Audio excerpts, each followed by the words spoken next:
안녕하세요, 월운입니다.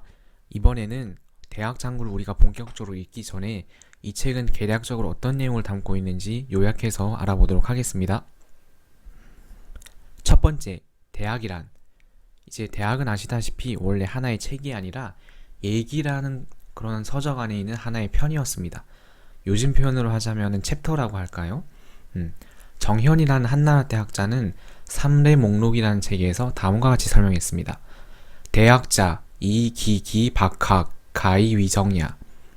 대학은 박학을 기록하고 있어 정치를 할 수 있기 때문에 그렇게 이름을 붙였다. 이렇게 설명을 했는데요. 우리가 알고 있는 송나라 때 학자인 주희는 대학장구서, 그러니까 서문에서 또 약간 다르게 설명을 했는데, 대학지서, 고지대학, 소위 교인지 법야. 대학이란 책은 옛날 대학에서 사람들을 가르치던 방법이다. 이렇게 설명을 했습니다. 그러니까 이제 간단히 말하자면 우리가 대학, 사실 이게 태학이라고 우리가 발음을 하죠. 태학이라는 교육기관에서 사람들을 가르치던 내용을 이제 대학이라는 책에 담아놨다. 이렇게 설명을 했는데, 비슷한 걸로는 이게 악부라고 한나라 때 음악을 담당하는 관청이 있었습니다. 근데 악부에서 시를 이제 담당하다 보니까 거기에 사용된 형식의 시를 우리가 악부시라고 불러요. 이게 그러니까 관청 이름에서 어떤 문학의 장르, 갈래 악부시로 이제 파생이 된 거죠. 그런 것처럼 대학이라는 기관 이름에서 대학에서 주로 경전을 배우기 때문에 그 유학 경전학을 대학이라고 표현하기도 했어요.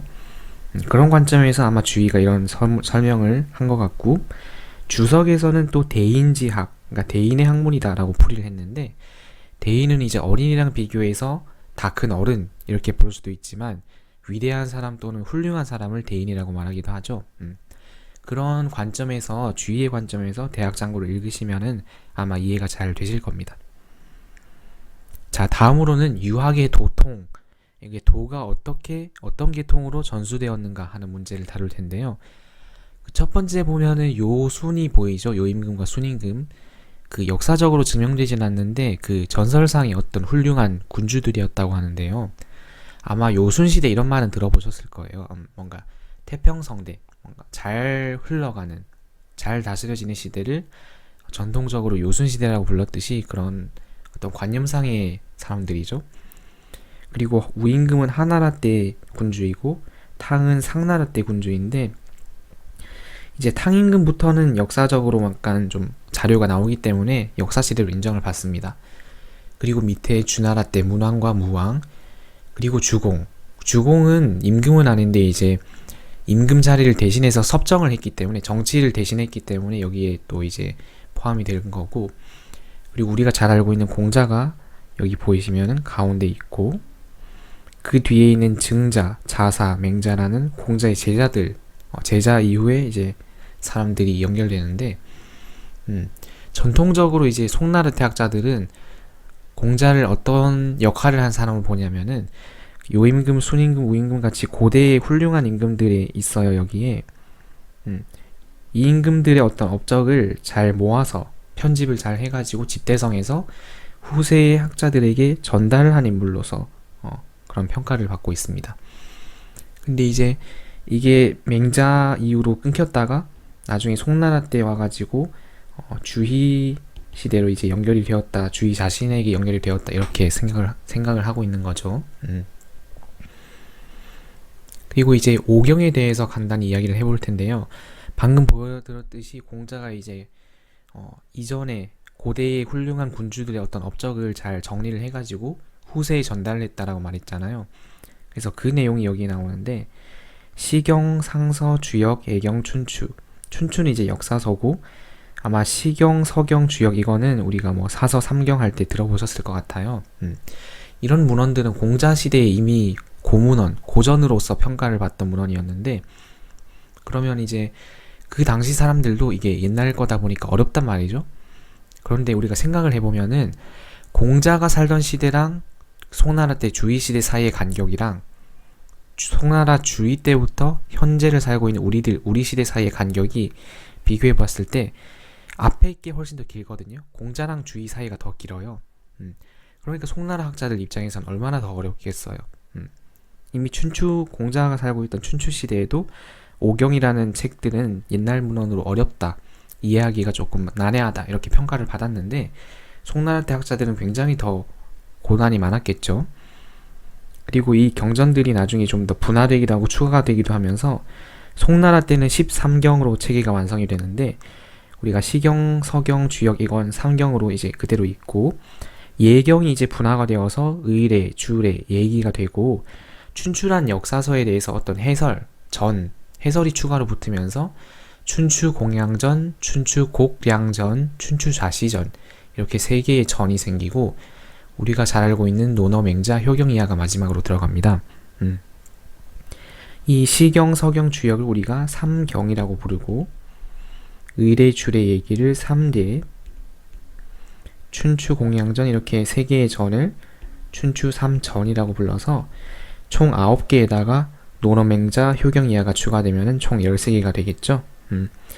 그래서 아까 말씀드렸다시피 주위 시대에도 이런 아까 말씀드렸던 오경이 굉장히 어려운 문헌이었어요.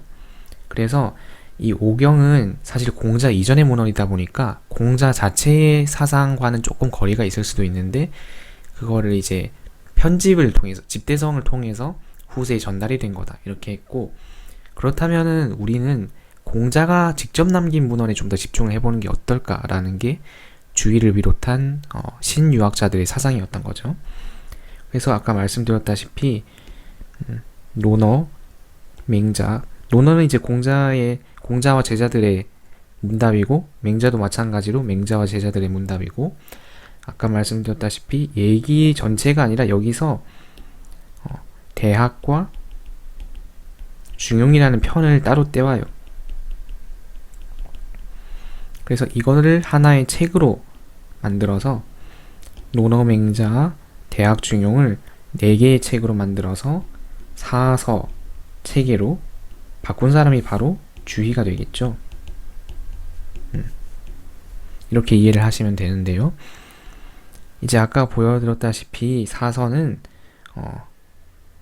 논어맹자, 대학 중용 이렇게 되어 있는데 주자어류라는 책에서 주희는 사서를 읽는 순서에 대해서 나름 조언을 해줍니다. 첫 번째, 선독 대학 이정기 규모. 먼저 대학을 읽어서 그 규모를 정하고 여기서 규모라는 거는 이제 우리가 지금 먹었던 스케일, 범위 이런 뜻도 쓰지만은 그런 뜻도 있지만은 약간 어떤 모범이 되는 틀 이런 뜻이 더 강한 것 같습니다. 프레임이라고 해야 될까요? 뭐를 시작하기 전에 어떤 틀을 하나 대학을 통해서 정해놓고 차독 논어 이립기 근본 다음으로 논어를 읽어서 그 근본을 세우고 이제 논어는 유학의 창시자로 평가받는 공자가 제자들과 이제 대화한 내용이기 때문에 근본적이라고 우리가 볼 수가 있는 거죠. 차독 맹자 이관기 발월 다음으로 맹자를 읽어서 그 발전을 살피고 이제 맹자는 공자보다 한 100년 정도 뒤에 전국시대에 태어난 사람인데 유학의 사상이 어떻게 발전되는가를 맹자라는 책을 통해서 살펴보고 차독 중용 이구 고인지 미묘처 다음으로 중용을 읽어서 옛사람들의 미묘한 부분을 구한다 라고 이제 중용을 마지막에 제일 어려운 단계로 설정해놨죠. 이제 실제로 보시면 중용은 이제 문장 자체는 별로 안 어려운데 내용이 좀 눈에 안 보이는 그런 내용을 많이 다루기 때문에 좀 이해하기에 복잡한 부분이 있습니다. 그래서 대학, 논어, 맹자, 중용의 순서로 이제 천천히 단계 읽어라 라고 주의가 이렇게 설정을 해놨고요. 이제 아까 말씀드렸다시피 이게 사서인데 논어, 대학, 중용, 맹자 이렇게 이거는 시대순으로 제가 대충 물론 이게 100% 맞진 않을 수도 있지만 전통적으로 믿어왔던 어떤 시대순으로 정리를 한 건데요. 논어는 춘추시대의 공자와 제자들의 문답이고 대학은 얘기 일부였는데 공자가 경문을 쓰고 그러니까 원문을 쓰고 증자가 거기에다가 전이라고 해서 해설을 달았다 라고 해놨고요. 중용은 공자의 손자인 자사가 지었다 라고 전해지고 맹자는 이제 전국시대의 맹자와 제자들의 문답을 담고 있는 내용입니다. 두 번째, 중용장구를 읽기에 이제 참고하실 만한 책을 추천해 드릴 텐데 첫 번째로 그 유교문화연구소에서 쓴 대학중용이란 책입니다. 이 책의 특징은 문장마다 도금, 읽는 발음, 그리고 토라고 해서 한문 문장 사이사이 한국어로 뭐뭐 하니, 뭐뭐 이다 이런 식으로 달아놓은 게 있어서 이제 문장 자체를 읽으실 때 편의성이 있으시고, 그리고 다음으로 언해, 직역, 글자 설명, 의미 해설로 구성되어 있는데, 언해라고 하는 건 조선시대 학자들도 이제 한문 경전에 이제 처음 읽긴 어려우니까 이걸 우리나라 말 어순으로 어떻게 풀이해야 할지를 그 조선시대 언어로 풀이를 해놓은 책이 있어요. 그걸 언해라고 하는데 그걸 역시 수록해놨고, 그걸 바탕으로 직역, 그러니까 약간 좀 거칠더라도 문장 자체를 1대1로 대응시켜서 직역하는 거, 그 다음에 글자 하나하나 의미 설명, 그리고 마지막에 문장 전체가 어떤 의의를 담고 있는가 하는 해설로 구성되어 있습니다. 그래서 아마 처음에 읽으실 때는 이 책이 가장 좀 무난하지 않을까 싶습니다. 그리고 다음으로는 그 최석기 교수님이 쓰신 대학이란 책인데, 이 책의 성격은 대학이라는 책이 문화사적으로 어떤 변화 과정을 거쳤는가, 그러니까 주희는 대학을 이제 있는 그대로 해석을 한 게 아니라 자기가 나름대로 편집을 합니다. 순서를 바꾼다든가 뭔가 이 내용이 빠진 부분이 있는 것 같아서 직접 채운다든가, 이런 부분이 후대 학자들에게 대해서 굉장히 비난을 많이 받은 부분이기도 한데, 그런 성격을 좀 잘 해석을 해주셨고, 그 독대학법, 그리고 대학 원문에 대한 주의의 주석, 그리고 그 풀이까지 수록을 하고 있고요. 그리고 마지막에 후반부에 가시면은 그 앞부분은 이제 전반부는 대학 장구로 구성이 되어 있고 후반부는 대학 홍문이라고 해서 자문자답 형식으로 주희가 대학에 대해서 나는 어떤 관점으로 이 책을 편집했는가 하는 그런 글을 쓴 적이 있는데, 그거를 이제 풀이를 같이 해놓아서 조금 이건 약간 수준 있게 공부하고 싶으시다 하면은 참고하실 만한 책인 것 같습니다. 네, 오늘 영상은 개요로 이제 여기까지 마치고요. 다음부터 서문, 대학장구 서부터 대학장구 경 1장 이렇게 쭉쭉쭉 읽어나가 보도록 하겠습니다. 시청 감사합니다.